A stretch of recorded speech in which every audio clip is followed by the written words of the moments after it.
Ooh, what's up, jobbers, and welcome to the latest edition of the Jobber Knocker podcast. As always, Nestlemania alongside the ride is a man that would like to always be thrown in the air like a pizza from Obafemi, JC. Oh, we're going to talk about that segment because that segment had everything that I love. Meat! I mean, how could you not like that? But anyway, we'll get there. We'll get there. Anyway, we have a lot to talk about. It's WrestleMania season. We've got Raw. We've got SmackDown. NXT Stand and Deliver is coming up, I think, somewhere soon. Maybe that's what we should talk about. And I think that's a week from Saturday, and WrestleMania is 2 weeks from Saturday. I don't know. You can do the research, my friend. But anyway, we've got a lot to talk about. We might even sneak in some AW in here. Who knows? We'll see how we do. What? No? Okay. Forget it. April 4th. When's that? That's this Saturday, Bubba. Well, guess what, buddy? And we have to make some predictions today. Yes, we do have to make some predictions today, Bubba. And there are 5 matches, but hopefully that women's match is in the main event, or else I don't know who's going to win. So, Bum. I mean, it's going to be my girl Lola, and hopefully she wins the title because, bam, double champ. All right. Anyway, we always have a lot to talk about here. We always start in the shine. Always in the shine, Lola Vice. Yes, but we will get to her later because she's keep it in your pants. Just keep it in your pants. Everything is in my pants. I think she's the greatest wrestler on the NXT roster. She's never lost. Dance. Yeah. WrestleMania. You know what I really love right now? I could think of a lot of things. You getting cursed. Kit Wilson getting cursed. Everyone gets a curse.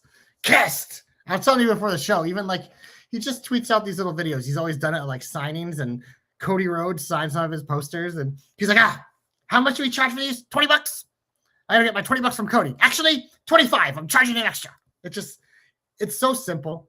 And all his segments he pops up for, it's something needed on these lawn-ass wrestling shows. Cause like, I don't know about you guys, but I'm sitting there and I'm watching. I just get so much fatigue sometimes. I'm just like, it's just a random match. Oh, it's the same storyline. It's the same Reigns Punk segment we've had for fucking 30 weeks in a row. But you just get that little dash of like a Danhausen, a little bit of the kiss. And it spruces me back up, catches my attention again, and brings me back. So Danhausen, you, sir, are JC's Superstar of the Week. An award I probably haven't given out in 2 years, but it's back right now because I feel like it. I mean, look, I literally don't know if it's even possible for me to curse Danhausen. So I'm just going to say what I got to say. Here's the thing. He's very good at his job. I will say that much. He's very comfortable in what he's doing. He gets to be himself, so it works. I'm excited for him. And I do wonder, JC, there's a lot going on here.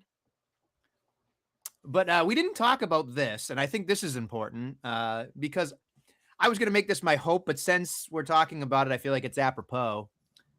I feel like Danhausen needs to have some type of WrestleMania moment.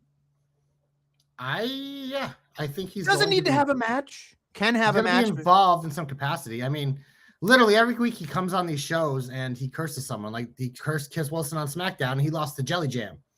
Big win for Jelly Jam in a real match. That was surprising. We'll talk about that later. Yeah. However, here's the thing. We talk about people getting Danhausen and people not getting Danhausen, right? The people who get Danhausen are top guys and girls. And so my thought was there was somebody that put out an Instagram video earlier this week who said he was on the road to WrestleMania, and perhaps now he's going to host WrestleMania this year. The one and only, the never seen 17, Mr. John Cena is hosting WrestleMania. Now, he can't wrestle anymore, but I can see a world where Danhausen and John Cena do something, and he's dressed up like little John Cena or something, and then there's R-Truth. That you could do the whole fucking gambit. It would be an all-time segment. So I feel like Danhausen and John Cena at WrestleMania would be probably the biggest stamp of approval you could get from the guy. And I don't think he should ever wrestle. Like, I think him wrestling, it would be a disservice to the character.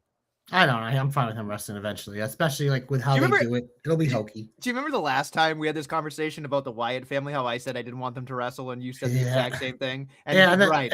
Who's right now? Well, no, but then literally, like it's just like that week they wrestled. You cursed them wrestling, I know instantly. I know, but there's no way they're gonna let Danhausen wrestle before WrestleMania, right? Like no. If his first match would either be at WrestleMania or after, right? Like because it depends. Like we were talking before the show, there's 12 matches now for WrestleMania. It looks like we might have a little 6-man tag at it on Raw. We still have a potential Wyatt's versus Solo family thing. We have the women's U.S. title is up in the air with a bunch of chicanery. So those are 3 more potential matches that could be on the card. But it's also like you have those SmackDown tag team titles. Damian Priest and R-Truth won them. You would think it was to separate it from the Wyatts. And we obviously have this thing going with Danhausen and The Miz or Kit Wilson and The Miz. So whether it's Kit Wilson and The Miz, maybe potentially wrestling, or maybe Jelly Roll's involved in some capacity in some sort of match here with those guys. If they make it a 6-man, I don't know who they throw on the other team. Maybe it's Danhausen. I don't know. But it feels like there's something going on. We'll probably get more clarity this week, but it just like every time I see this guy on my screen, I smile. And that's the whole purpose of him. Fair enough. Something else that you thought might have been positive this week. I am curious about what you thought of the Jelly Jam Kit Wilson match. So I'm torn because this isn't really like on the fence, but it's more of a like on the scope of things. I had no problem with it because I was like, hey, Kit Wilson's going out there doing the work. Kit Wilson, like if I'm Jelly Jam, I'm going to make that man as much money as humanly possible, and I'm going out of my way to buy that man a steak dinner. I'm doing whatever because really Kit Wilson did all the work in that match, and it was fantastic. But then there was a part of me that looked down at my watch, and I was like, this is still going on. They gave him it was a real match. It was a real match. Real singles match for Jelly Jam. Which I get it, but I'm also not in love with it. Like I feel like you want him to squash Kit Wilson. No. Best case scenario for Kit Wilson. I just at some point it becomes too much to me. Like, and I think my greater heat or my greater gripe, I guess, would be is that overall there's just too much Jelly Roll. But that's because the problem is involved with the main event guys. Yeah, but for what he's doing in this particular thing with Kit Wilson, I absolutely love it. Yeah. And look, SmackDown's a fucking 3-hour show, Nestlemania. Right. You know what? The reason why I brought it up here because it's one of the things that I actually took away and remembered from SmackDown, and like that I actually want to watch on the show when there's a bunch of fluff. There are other things we're going to talk about, some in the shine, some in the heat from SmackDown, but it just like it's one of those things that was unique. You normally don't get a random celebrity match on a TV, like on TV. So I thought that was I thought it was a good use of time. Like you can say like you're surprised it was long, but for me, I was surprised in a good way because I'm like, it's a 3-hour show. They gave these guys time. It was an incredible opportunity for Kit to shine and look good. The Danhausen curse is the excuse of why he lost to a fucking celebrity. And Jelly Roll finally gets that first win. So it just like, I thought everybody won the way they did this. Fair enough. Like I said, I love Kit Wilson. So having him on my television, I can't be upset about. I wish the world for him. I just think there's a lot of Jelly Roll, but there is, and you're a hater, but the Jelly Jam. I'm not a hater. The Jelly Jam is doing what he's supposed to do in Nestlemania, but I do have a transition to go to my next topic. Okay, good.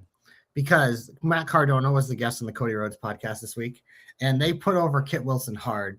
Because Ryder Cardona literally says like, if he was around back in the day when we were like doing, he's like us. He's just going after it, working his ass off. I've seen the PowerPoints that he brings in the office and does. Like, that's the stuff that I love to hear because, like, I assume a guy like Kit Wilson, who has this character, like, he's put a lot of thought and effort into it and pitching it. And it sounds like that's exactly what he's done, working his ass off. So kudos to him. But I'm transitioning because Matt Cardona got to wrestle Randy Orton this week.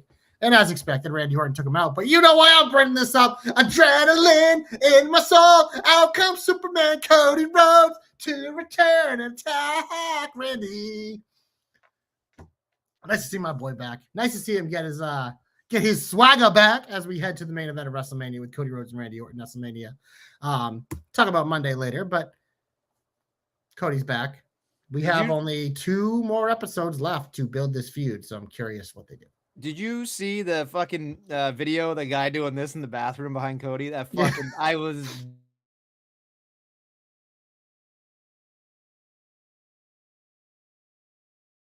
so fucking funny. Like, I couldn't stop laughing.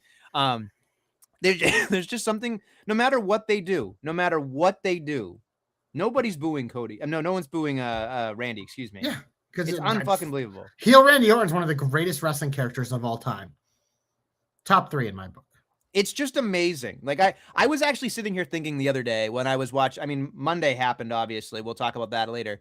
But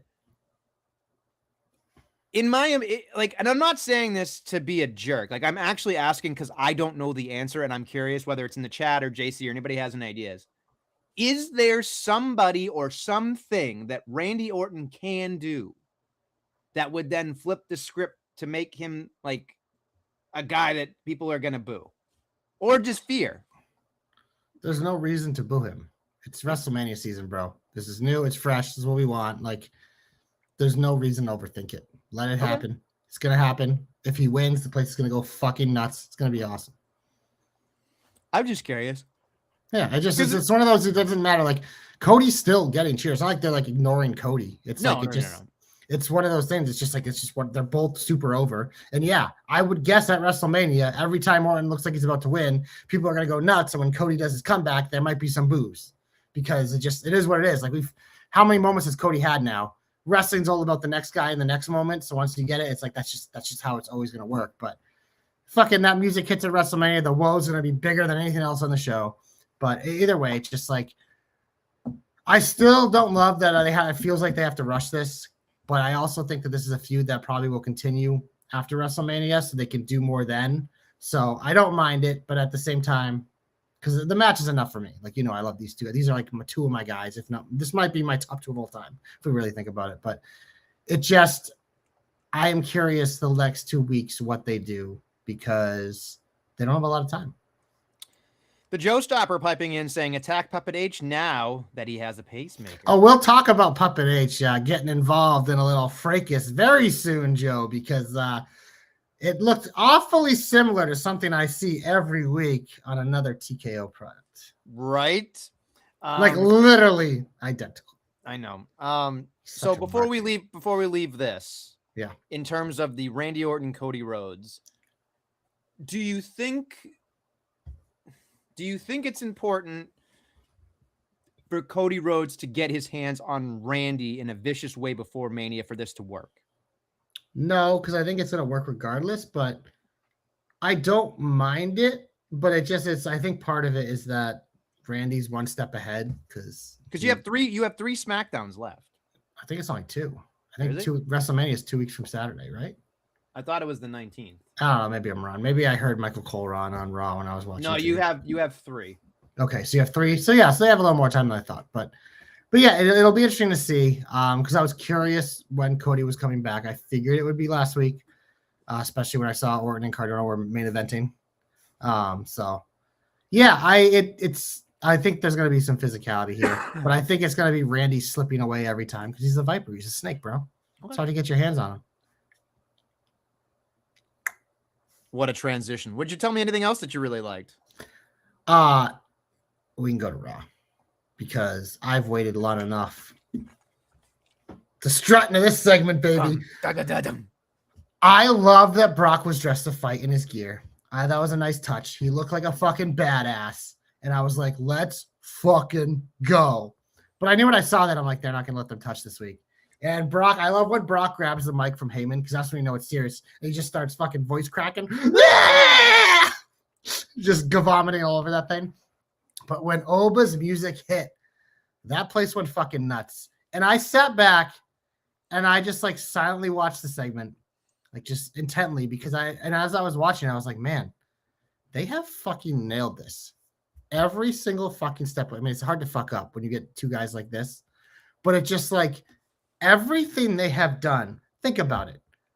Oba literally was just called up. Didn't even have a show. He just showed up. He's done a few squash matches. He's obviously super over because you see him. It's one of those, but it's just like, it is believable, but this motherfucker might be Brock Lesnar. NXT fucking call up Nestlemania. And it's just like, yeah. And it's like this match at WrestleMania could fucking main event. I don't think anyone would fucking bat an eye. And they wouldn't. It's amazing to me. After Monday, because who depends on who listens. After Monday, the amount of tweets I've seen, the amount of people having status updates saying that this should main event night one is astronomical. The amount, and it's not. I'm sure some of them are bots, but honestly, I don't care because I'm looking at it going, as much as I like Cody and Randy, that's a great fucking story. But like you said, they've done everything perfectly for this. Perfect. Like It was like watching King Kong and Godzilla. Like like you were waiting for something to just fucking fall apart. And I just want to say very quickly, quick shout out, because I was popping when I saw it, and I haven't messaged him yet, but I'm hoping he's okay. The security guard that got flung is Calvin Dumont, aka Camden. What a great human being he is. And I saw him and I was excited. And then I saw him get tossed like a pizza, and I'm like, holy shit. And now everybody on the internet is talking about this fucking throw and saying his hip is in dust, like all this shit. The people on the internet fucking love this clip. WWE did every angle of this throw. And I'm just telling you, as a person, like when I saw that, I was so happy for him, because now his stock is going to go through the roof on the indie circuit for a little bit. And I think he's fantastic. And when we talk all the time, I'm just like, oh, I'm just waiting for you to break out. And like, it has nothing to do on the indie scene. This might be his breakout moment. So like, if anything happens to him, I'm going to be so like excited, because like being able to see somebody live out their dream in any fashion is just so fascinating to me. And he's such a good person. So like, and he drove all the way to the MSG. So good for him. Like, I mean, I'm super proud of like knowing that person. Like I have nothing to do with it, but I'm super happy that I know him, because in the wrestling business, you meet a lot of people that you're kind of about, and that's one good human being right there. So I hope the best for him. Yeah. And I mean, definitely his hip, because it's one of those, like, you get those kids out there and they're the security guards, and it's just like, you got Brock and Oba, it's like every single one of you's bumping probably multiple times, and it was fucking great. And even your boy Adam Pearce got fucking launched by Oba. Did you see what Pearce tweeted out? I didn't see his tweet. No, he tweeted out, Oba, find me. Because he fined him. Yeah. No, I thought it was great. And obviously we teased it earlier with Joe, but Triple H coming out, it just gives it that more gravitas. Like the boss is here, but it's just like you get the stare down. It's like every fucking UFC stare down, they get in between, and Dana like has to get in between, like whatever, and Triple H just acting it out. You're gonna see that in the package, and then it's gonna be the freeze frame, because fucking Triple H is the biggest fucking mark in the world for that shit. So I was laughing the whole time I was watching that. That was the most unserious part of the segment, but great fucking segment every single fucking week. This has been fucking nails. This match could absolutely fucking suck, and I don't care. I don't think it can with these fucking behemoths, but like, this is fantastic. This is everything I wanted it to be when I dreamed about Oba Femi facing Brock Lesnar at WrestleMania like last year. Like, it just like when I dreamed about this is better than I thought it could be. The one thing I will say, this is unfair to the other matches in night one. Whoever has to follow that. Is this going to be night one? Do we know? Absolutely. You can, and you know why? Putting on my detective hat, if you look at the way things are built, the graphics for night 2 and night 1 are different. Interesting. So they haven't announced anything officially yet. No, I know, but when you see the ones that are Cody Rhodes and Randy Orton, there's a different treatment for the ones on night 2. Okay. Like if you look, I haven't paid enough attention yet. I'm fairly certain that's the dead giveaway, but I could be wrong. But I don't know why they wouldn't just do it a certain way. But that would be my detective nod right there. Well, we're gonna get in the finish more into the actual card itself now that we have 12 matches. A little like preview taste now that it's coming to shape. But we're gonna move on here in the Shine Nestlemania, because you know what JC loves in wrestling more than almost just as much as he loves his meat. Boobs. Ladders. Oh. And guess what I'm getting at WrestleMania, baby? A ladder match, player. We talked about it last week. We're like, what's Penta gonna do? Oh, probably a ladder match. But what I love about this is that Finn and Dom are getting their own match because they deserve it. Dom deserves a singles match at WrestleMania every year for the rest of the time because he's that big of a star. And Finn, when's the last time I feel like he had one?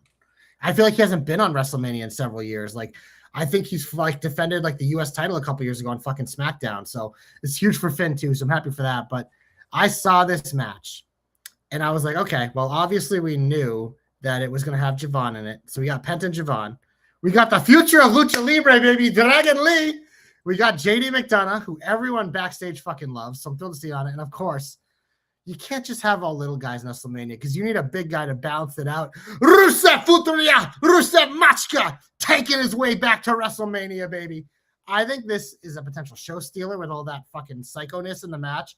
And Penta literally said, be ready to die. And I was like, oh my God, these motherfuckers are going to do crazy shit. So you knew that was going in my shine. Oh, by the way, Penta beat Kofi, whatever. Nobody cares. But this ladder match, mwah, Love it. I think they're going to add a lot more. You think it's gonna be more than 5? I think so. I think they're gonna add, if not 1, maybe 2 more people. I just have a feeling of it. Like my thought was like, it depends on who's available and what they can do. But I just feel like, I don't know. I just see the fact they didn't do qualifiers and just made a match. I think this might be it. Maybe there's a 6th guy who gets himself involved through storyline, like whether it's Kofi or someone else. But I don't know. Have you seen your buddy Bertsky right here? They write a book, Oba Brockton. It's going to be about the Bella Twins. I don't even need to read the rest of it. Yeah, there it is. Yeah, that match is a fucking bathroom break, Bert. That match is a piece of shit. No one fucking cares.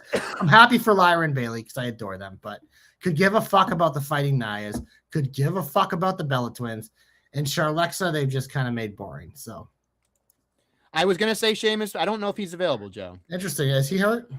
I don't know. He seems always hurt, to be honest. Yeah, he's been gone for a while, so I'm assuming he got hurt. But yeah, he'd be the type of guy if they had a 6th that I could see. Yeah. There's a lot of people that deserve a spot. Unfortunately, not everybody. I feel like on Raw, most people have a spot at this point, besides the tag teams. Okay. Well. I have one more piece of shine. Go right ahead. I'm putting the Vision in the shine for the first time in ever.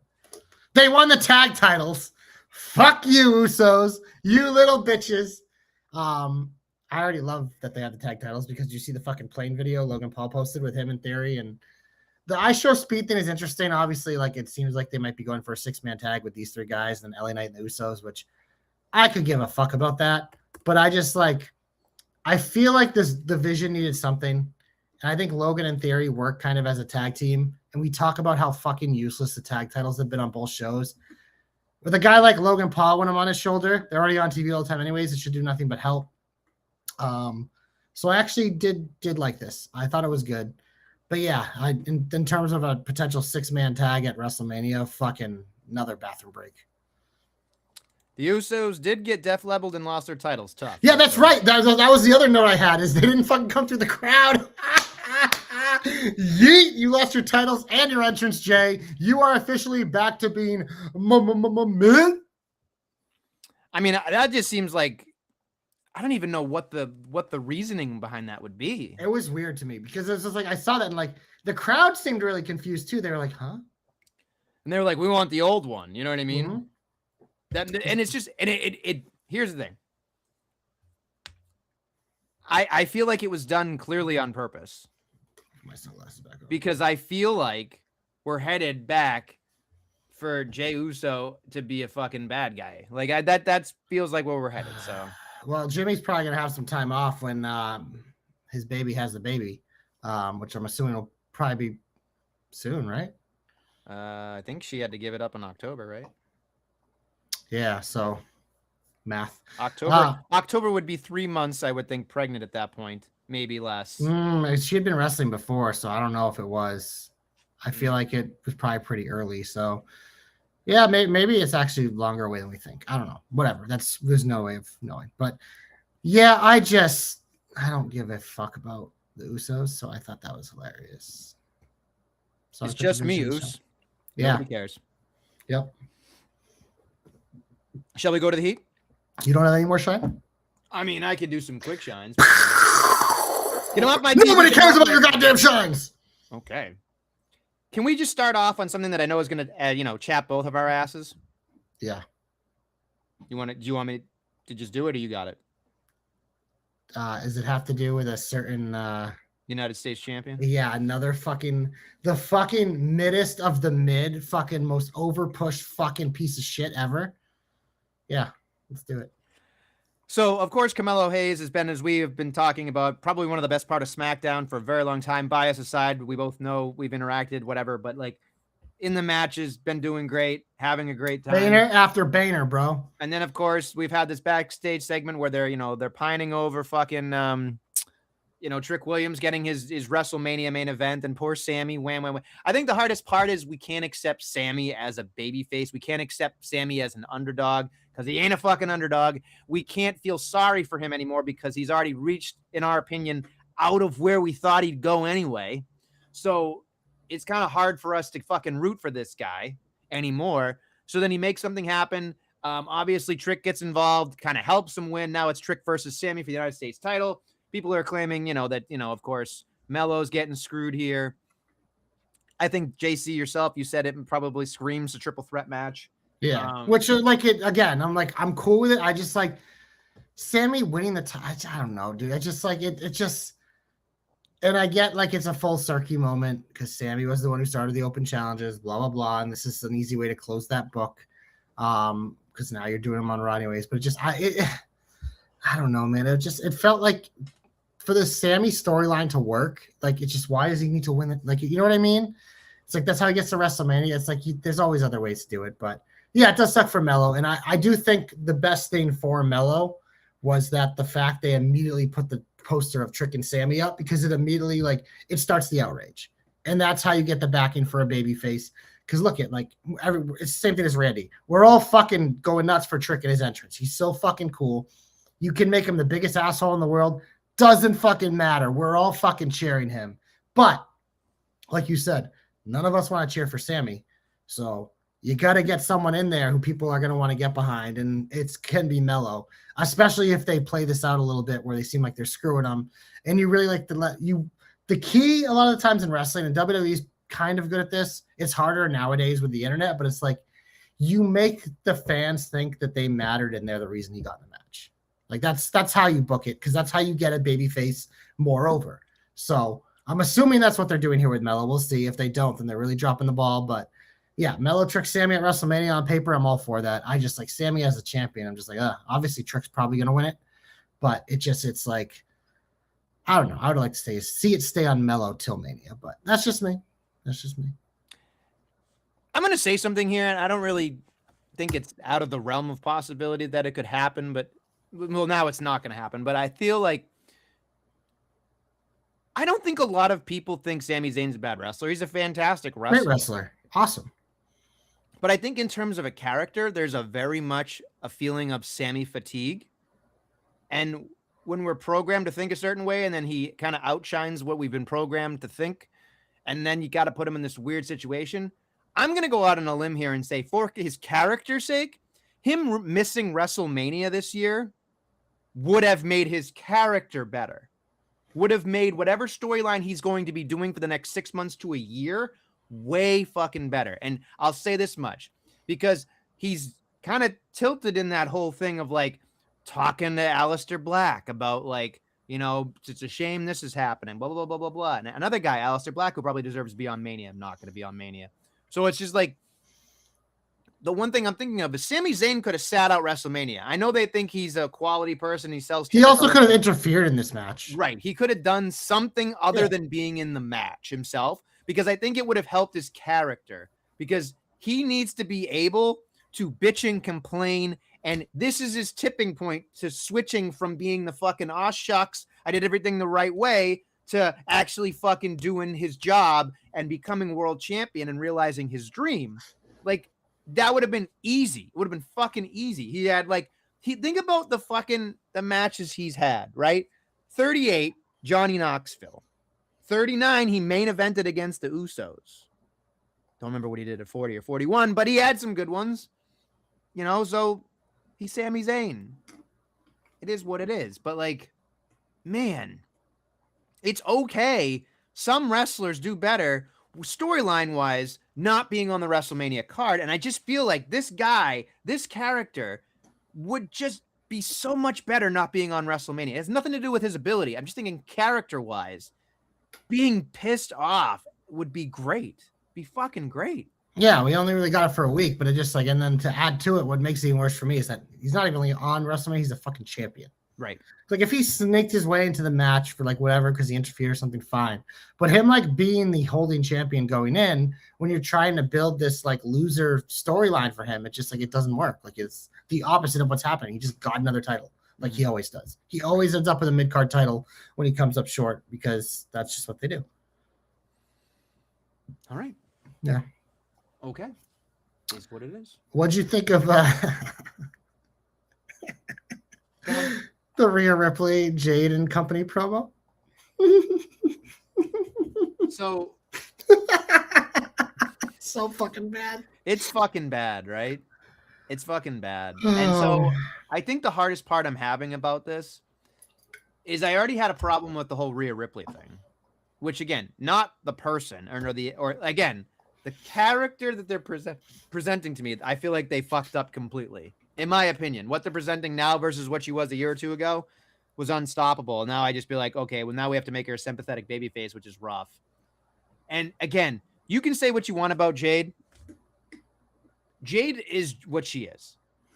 But when I was watching on Friday night, she kept fucking stepping on people in the promo. And it was like watching someone who had never cut a fucking wrestling promo in their life. You wait for the breath. You wait for someone. And like Michin and B-Fab, not so much B-Fab, more Michin. But like they were stepping on people and nobody fucking gives Michin's a shit. A bad promo. But like it was just like it's so bad. Nobody cares.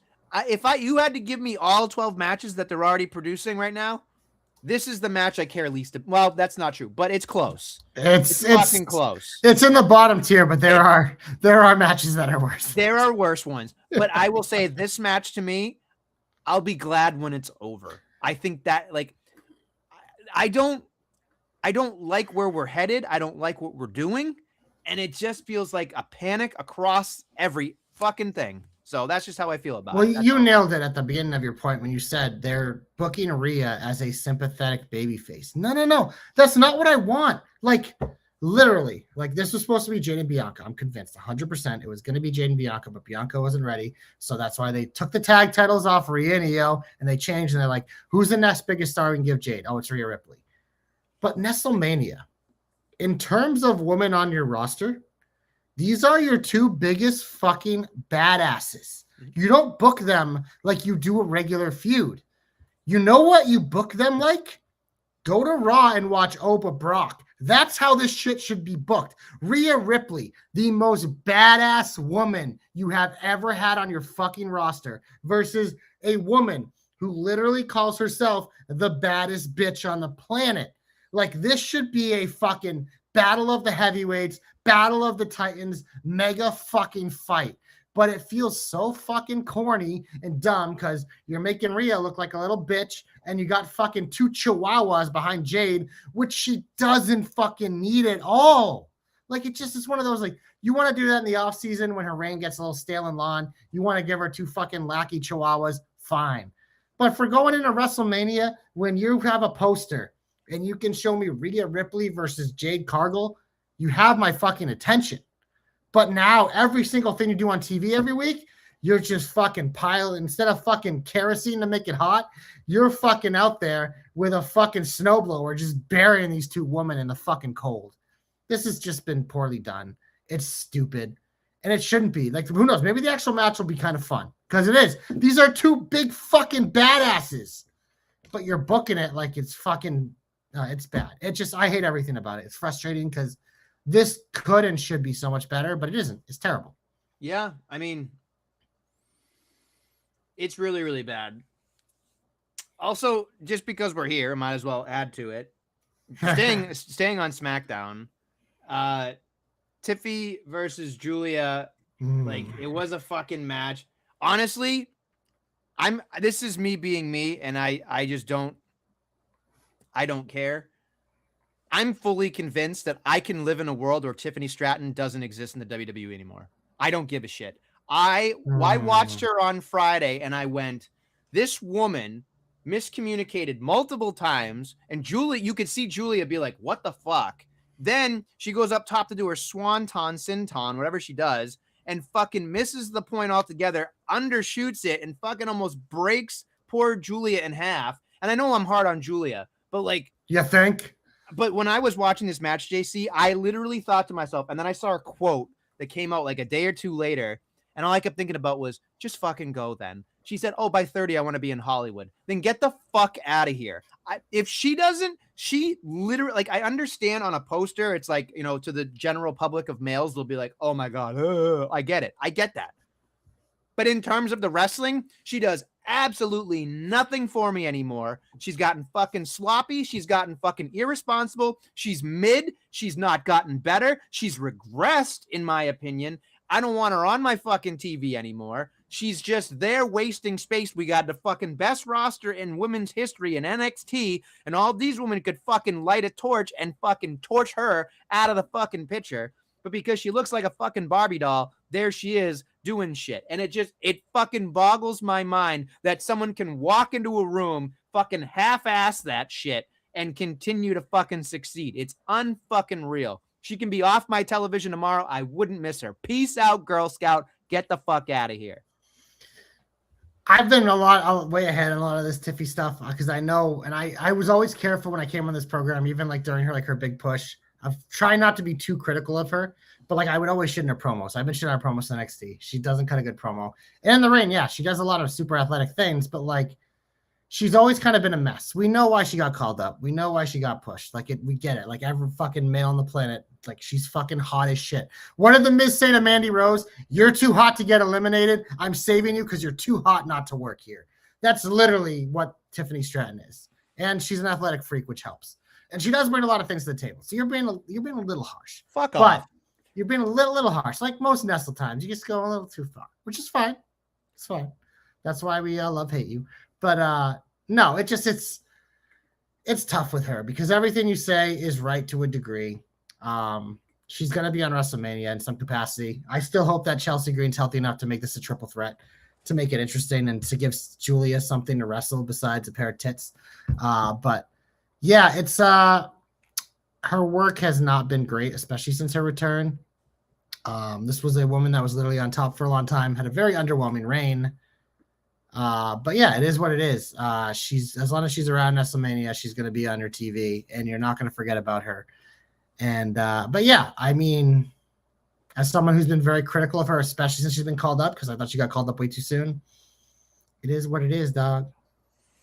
But I'm glad that you feel bad about shitting on Julia because Julia's a fucking stud and deserves all the praise. And in this case, it is not her fault. I was watching that match. Never has been Julia or Kiana's fault. I will say this much.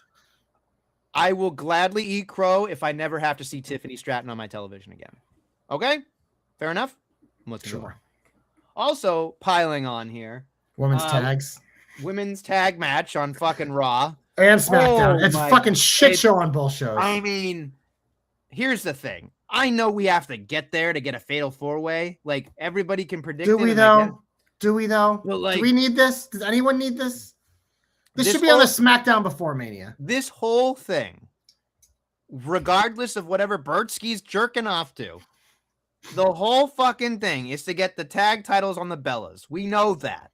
Oh, but to get there, it feels like I'm literally in the electric chair. I mean, you talk about these two fucking, like, it. The fact that it's literally a DQ every time, it's just like, we get it. There's 4 fucking teams, but it's like they blow their mental load on Obafemi and Brock and all these other things that are important. Then they finally get to this fucking piece of shit, and they're like, yeah, let's just fucking DQ. Okay, what are we doing on Monday? I don't know. Fucking DQ again, and then we'll fucking put the graphic up, and then what are we going to do the next 3 weeks? I don't know. They'll all be in fatal 4-way matches and singles matches instead of fucking, like, it'll just be like, wow, the mental capacity that they are using for this fucking, like, and I get it. I'm not asking for this to be the fucking main event or anything, but like, it's Charlotte Flair. You figured they'd do something. I one thing I'm curious because you mentioned it there. Part of it is it's just too overexposed because it's literally on both shows, like the same fucking terrible segment on both shows. But I'm curious if part of the reason why the tag matches, like especially the women's tag, is always a shit show storyline wise, because you have a Raw writing team and you have a SmackDown writing team, and these are the titles that kind of ping pong to both shows, and you have Raw superstars and SmackDown superstars intermingling. So I'm just curious if like someone is just in charge of it for both shows, or if it's just like they go to each show and you have different people writing different, you know what I mean? So it just, I feel like that's part of the reason why it feels like it messed, because I feel like they get to SmackDown and the SmackDown team has one vision for this. Then you get to Raw and the Raw team has one vision for this, for their girls, Lyra and Bailey. But on SmackDown, it's like, well, we want to, so it's just like, because that's what it feels like. It feels like it's being written by a bunch of different people. They don't know what they're doing. It's a fucking shit show. But yeah, again, like Joe just said it in the chat, put this after Oba Brock, because we all need to come down, and there's no better come down than the fucking Brie Bella and Nia Jax and fucking this pile of shit. The Kabuki Warriors are lucky they aren't in this. It'll be a triple threat. It'll be a triple threat between the Kabuki Warriors, I bet. But we'll see. We're adding a lot of matches to Mania, so we've already got 12. They usually do 14, so we'll see. I don't know, bro. I don't know. We'll see. I think that's pretty much it. We didn't really talk about. The only other thing I have is that, and it's heat for me, is because Gunther taking out Seth, I think confirms that Braun won't be ready. So they panicked and they're like, "Well, we don't have Braun. We don't have Bronson. Brock's busy. We're gonna have Logan and Theory do the tag titles.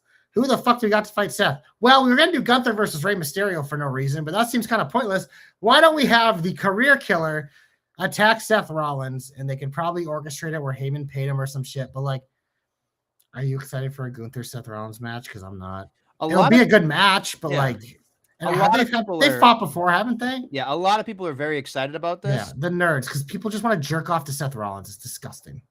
Danny, keep it in your pants. I'll say this much.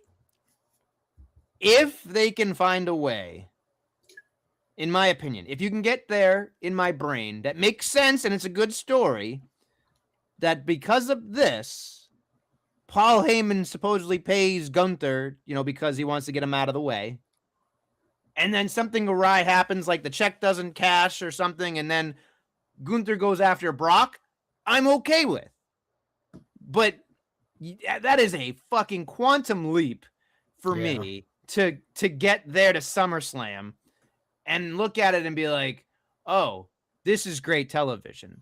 But I don't know. Like, I think we're at a point where it's just like, here we are. Yeah, it's like we have two top guys. We don't really have matches for either one for whatever reason. So I get that.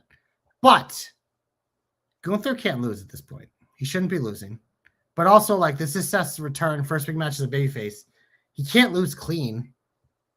So it's like maybe Braun returns at Mania and costs him. Maybe that's how they do it, because then Gunther gets a cheap win, but he still gets the win, and Seth doesn't look weak. Because it's just one of those, like, this can't end clean. Because neither of these guys, I think, should be taking clean L's at this point. So I think it's going to be interesting to see how they book this.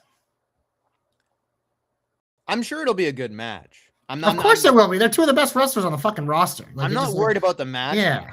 I just feel like I just don't care about. You talk about like matches that I care about. This will be towards the bottom for me because it's just like there's no beef here.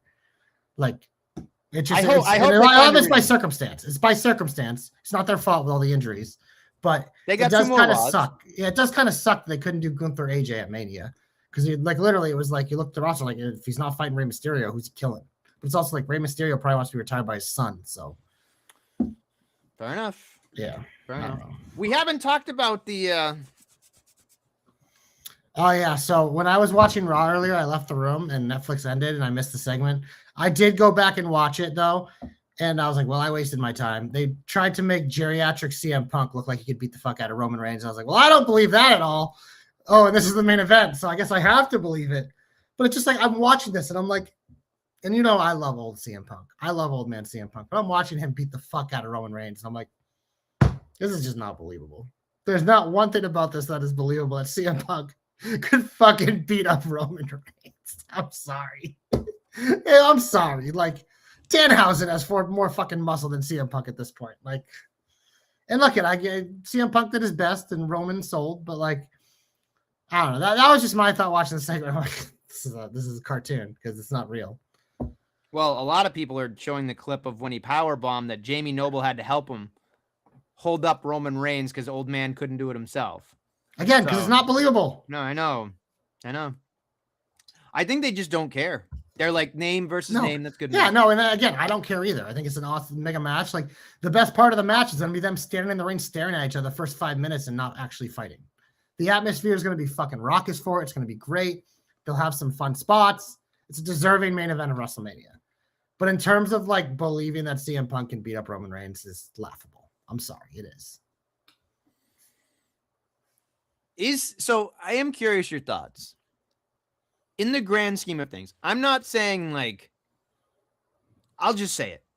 Since Roman did say this, Roman Reigns is a bigger star than CM Punk overall. And I'm talking not just wrestling, I'm saying overall reach. Yeah, Roman Reigns is a fucking movie star. CM Punk does the intro at Blackhawks games. Okay, fair enough. They're both huge stars in the wrestling world again, and this is like the last run for CM Punk, so just like it makes sense. And this is Roman's return to the main event spotlight. Like, got no issue with it. Okay. It just this segment in particular was just funny to me because I don't fucking believe it. This would happen ever. Well, when you get beat in the UFC in under 2 minutes 20 seconds, I think people probably think about Roman Reigns would get beat that quickly too. But I know that's not the point. No, I'm just trying to be funny. But no, but all joking aside, I think the hardest part is that no one's ever looked at CM Punk and thought, "Here's an ass kicker." Like, he was like when he was younger, he was like a badass, but like, there's a reason why he was on top. He had a stable. That's fine. There's nothing wrong with that. But like that segment in particular, CM Punk was beating up Roman Reigns cleanly. Nope. Okay. All right. Shall we get hopeful? Glorious. You're my only hope. Would you like to go? Yeah, I'll go. Yeah. So we got Liv versus Stephanie at WrestleMania. I think we all know Liv Morgan's winning that title. Makes a lot of sense. Judgment Day obviously has been going through changes. Finn's out. It's Dom, JD, Liv, Raquel, Roxy's back.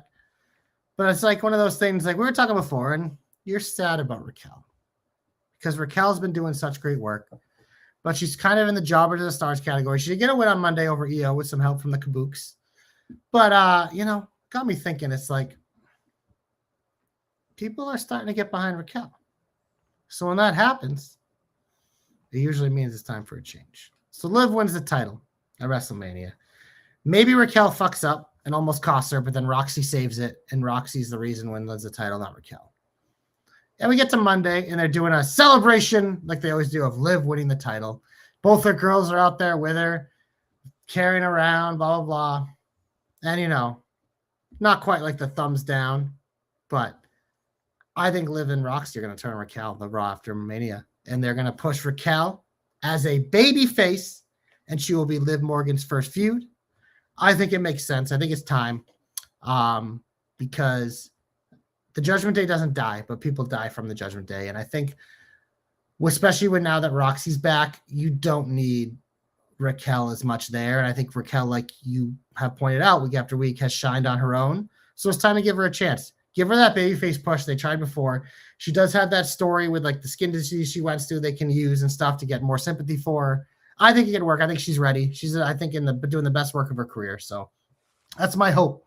Hashtag JC knows. Hashtag JC's hopes come true. Raw after Mania. We're already booking it, baby. We haven't even got to Mania yet. But that's what we do here on the Jobber Knocker. We look ahead, and JC finds hopes that will always come true. Fair enough. Something we didn't talk about, because I think it's interesting. We didn't talk about Drew and Fatu. I was thinking about this.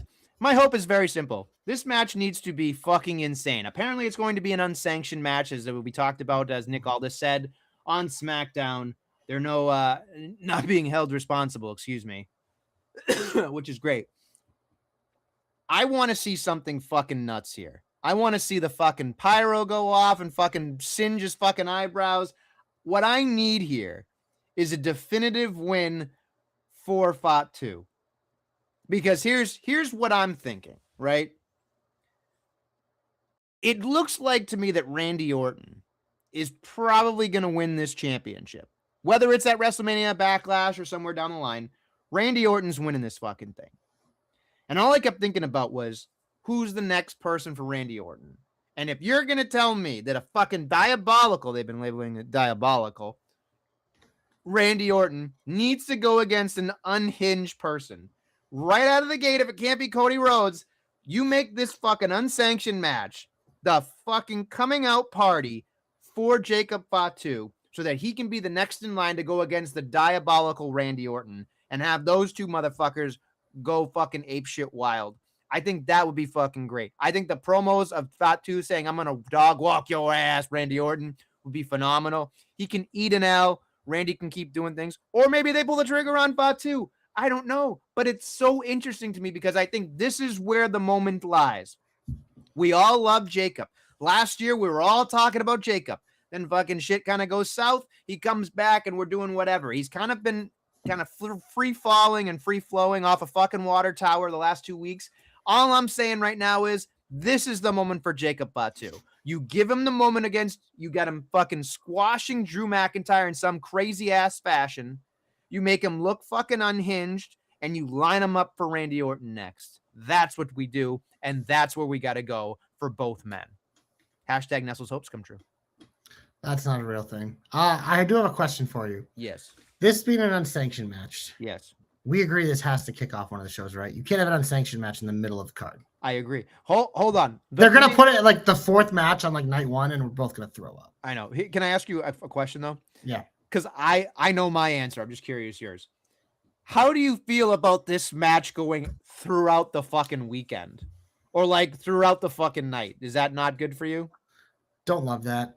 You don't just the one night though. You don't like the idea of it going out throughout the entire night. I don't like that because it'll distract from other things and it'll also make it feel more cartoony. Okay. Let these guys fucking kill each other for 20 minutes to kick off night two. Fucking get that crowd hot. Let Jacob fucking howl at the moon after he wins and is all bloody, standing over Drew's carcass. Yeah. I don't know. When I heard unsanctioned, I went like, well, at least it's not Hell in a Cell. So. Yeah. The reason, Dom, it's just like if you're calling a match unsanctioned, it means like it's one of those like that's why AEW when they do these matches, they're usually the last thing on the show because it's like this isn't part of it's like a step, you know what I mean? So if you do that randomly in the middle of the card, it just feels like it doesn't make sense because it's like, well, you put the unsanctioned match, the match you want nothing to do with it, you're not taking responsibility for, in between matches that you are. It's just a weird thing. So I think it's just you do it first, you kick it out of the way, and then it's done. It's also a hot match to start a show. So yeah, I mean. You can put the ladies tag after that. It's great. Yeah. Like have Jacob Fatu's music be the first music of WrestleMania Night 2. That'll be great. Big moment for him. Fatu! Don't call it a comeback WrestleMania. I'm going back to the Judgment Day because my girl Roxanne Perez came back on Monday Night Raw at MSG. Roxy's a stud. Fucking so happy. It's been a shame that she's been injured for a while because I love having her on my TV screen. She's one of the top women's wrestlers on the planet. She obviously won't be part of WrestleMania in the ring, more than likely, but she will be with Liv when Liv wins the title. So happy to see my girl back because she's a stud. And like I said, she's one of the best women's wrestlers in the world. So welcome back, Roxy. When JC really was watching television, he was just looking at a particular part. Booty, booty, booty, booty, rocking everywhere. Yeah, she's got a rump a dump, if you know what I mean. Yeah. That's what JC was doing. Taking a bite out of crime. That's what he was doing. We'd all be so lucky. Well, sometimes you get asked for consent first on that one. Anyway, my comeback goes to one Stephanie McMahon in the Queendom. She does all her things she done now. Be the queen done now. Come and get me now. All that stuff.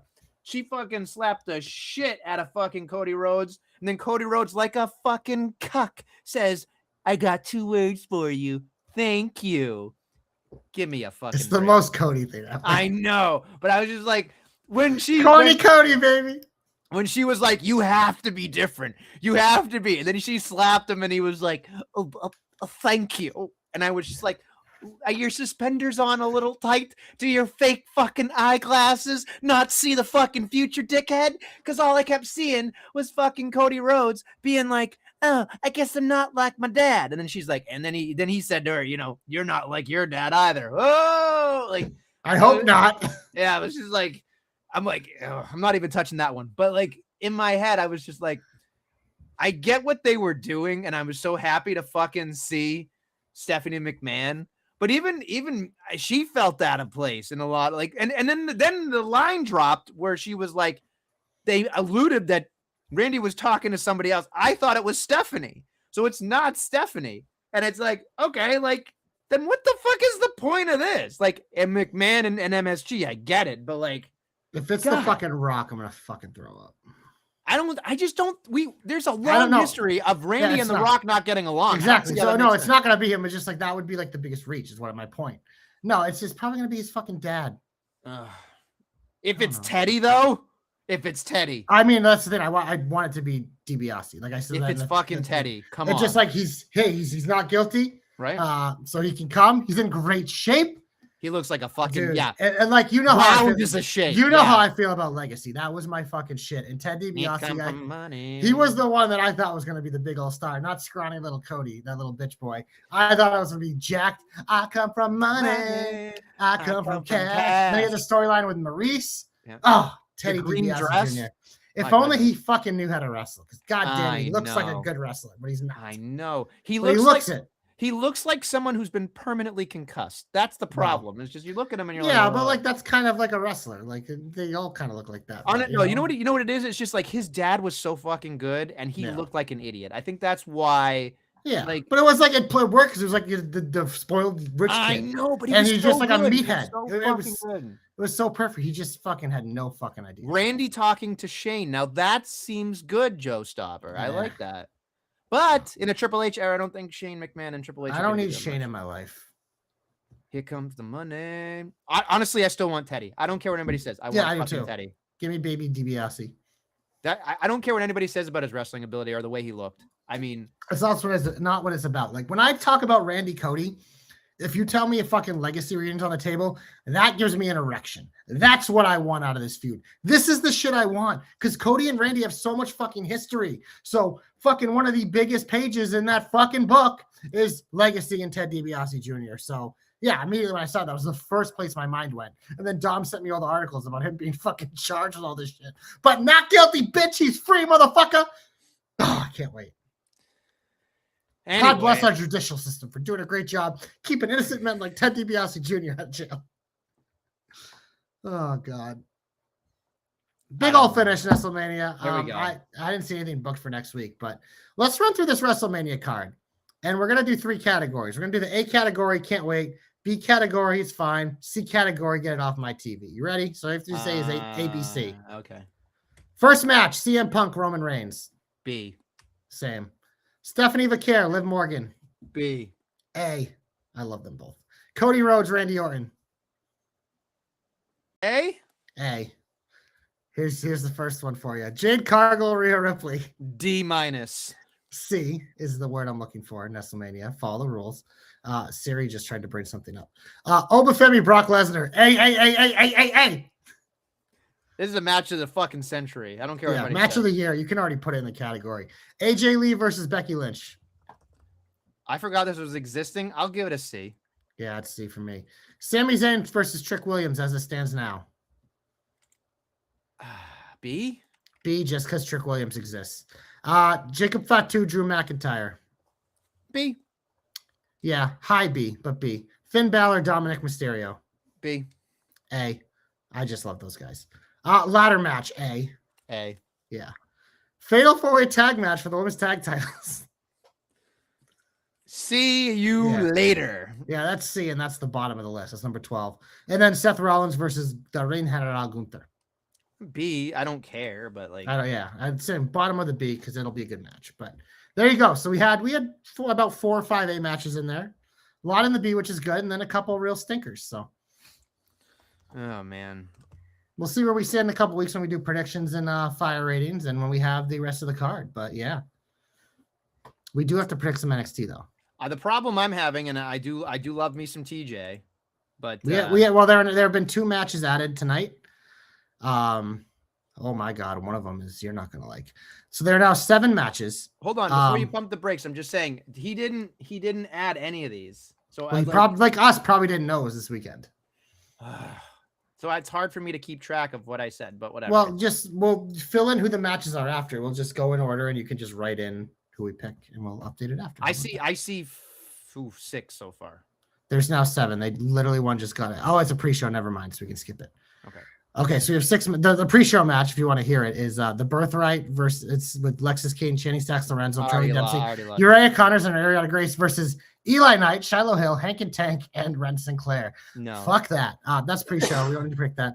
The women's match, we still don't know the opponent because I'm assuming that's the main event, but we will start with a fatal 4-way match. No, we won't. We will start with a tag team match for the NXT Tag Team Championships. The Vanity Project, Brad Baylor and Ricky Smokes defend against Los Americanos, who won the tournament tonight. Bravo and Rayo. I'm going to take the Vanity Project. Vanity Project for sure. Next up, singles match for the NXT North American Championship. My boy, Miles Bourne, takes on Mr. Takeover, Johnny Gargano. Well, Nestlemania, this is not a takeover. This is a stand and deliver. Give me Miles Bourne. Miles Bourne's on a hot streak, so let's do it. The NXT Women's Championship will be on the line. It'll be JC Jane defending against either Kendall Gray or Lola Vice.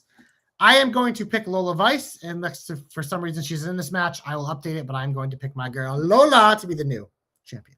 I'm going to go with anybody but JC Jane. Well, so whoever wins tonight, so you're picking Lola Vice too. She's a Latina. Here's my thing. I think Kendall Gray is going to win this thing. Kendall Gray's great, but both these women have already lost to JC, but I'm going with Lola. Maybe it'd be a triple threat. I mean, if Lola loses, that means she's getting called up, which I'm fine with too, because then I get to see her more. We have Sol Ruka versus Zarya. It feels like Sol's winning this, right? I don't know. I feel like sometimes they go the opposite way to make the other person a bigger deal. Good point. Sol's getting called up. Zarya isn't. Give me Zarya. I'm going to say Zarya, yeah. Yep. Good call. Singles match for the NXT Women's North American Championship. Tatum Paxley defends against Blake Monroe, who's trying to get her baby back that she never should have lost. I mean, you would think it would be Blake Monroe, but I feel like Tatum just got this thing recently, so I feel like maybe they'll give her a little bit longer this time. They've been hot potato in this title, but I also think Blake's someone who could get called up, so give me Tatum Paxley as well. Main event, Nestlemania. This one is a doozy. Fatal four-way match for the NXT Championship. I believe in Joe Hendry. Do I, though? As he defends against Ricky Sainz, Ethan Page, and Tony D'Angelo. Truly the top 4 single superstars in the men's division on the roster in WrestleMania. I feel like Hendry will retain here, but I'm very much looking forward to this match. I feel like a wild card could be Tony, though. Yeah, I feel like he's next up, but I'm just curious if this is it for Ethan and Ricky in NXT, or if they're going to cancel each other out, and then Hendry just pins one of them. Because that's kind of what it feels like, because they've been kind of having this, like, we're best friends, but we also want the same thing. So, yeah, it just feels like an easy way for Hendry to retain and kick the can down the road for Tony. All right. I'll pick. Oh, don't be a pussy. You said Tony. Pick Tony. I know. I'm going to pick Joe Hendry, but I feel like Tony isn't. Thank you. Pussy. Appreciate it. I am what I eat. Anyway. Pussy. Anything else? You good there? Okay. Yeah, I think that's it. We don't have to talk about AW, do we?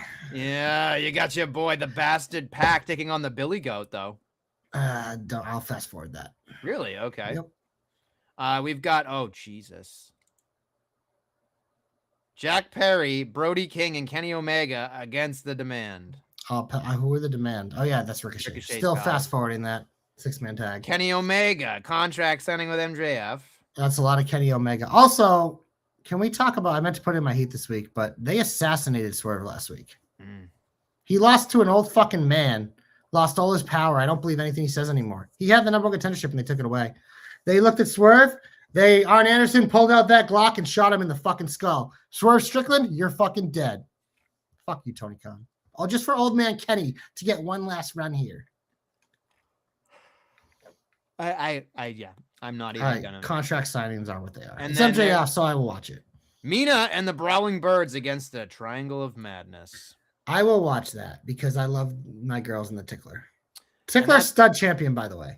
Yeah, I think honestly, I'm saying right now, just saying this, obviously MJF will be probably AW best champion, but I think AW women's champion so far. I think AW in general, the Tickler has been the unsung hero. She's been great. She's like, because I remember they signed her, like she was like kind of a big deal, but I was like, I have no idea who this chick is. I'm like, Toxic Spider, that's a funny nickname.